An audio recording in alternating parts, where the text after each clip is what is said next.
Okay, so for this mini lesson, I just want to talk to you guys about historical identifications. Now, this is a way that history classes use for you to really get to the heart of something.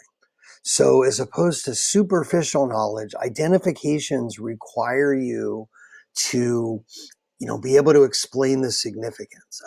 So this handout that you're looking at is actually part of the reading this week, but I just wanted to go over it with you.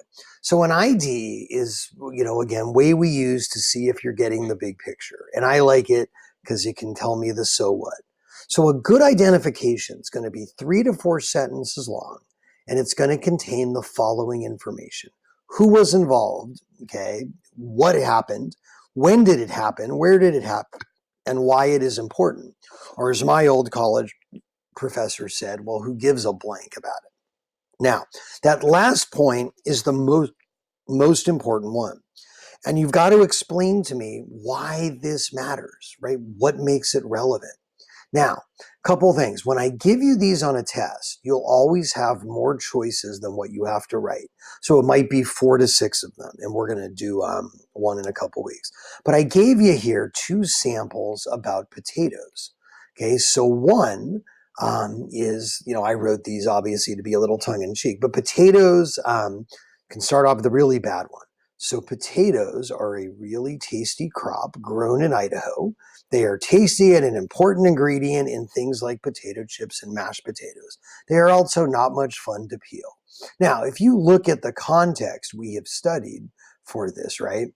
What's missing, right? So take a minute and think about that.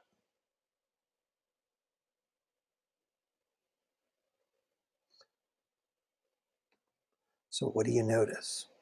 Well, it sort of has a where, not really. There is really not a when, nothing super vital about why.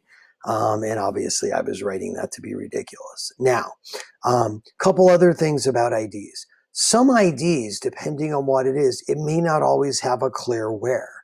Sometimes it may not have a who, like if it's the Black Death. So it just depends on what it is and just use your judgment. Now, the second ID that you can see here, this one obviously I wrote to be better. Again, you can read that. That has more of the information you're going to need. And basically, again, that covers most of what you need. So part of the assignment this week, and I'll write it up on a discussion board a little better, is we're going to give you some of the terms. You can use the vocab terms for this, things that you've read enough about that you could do, and we'll practice this week. So anyway, just wanted to introduce you to that. And again, you can read the handout, of course, yourselves.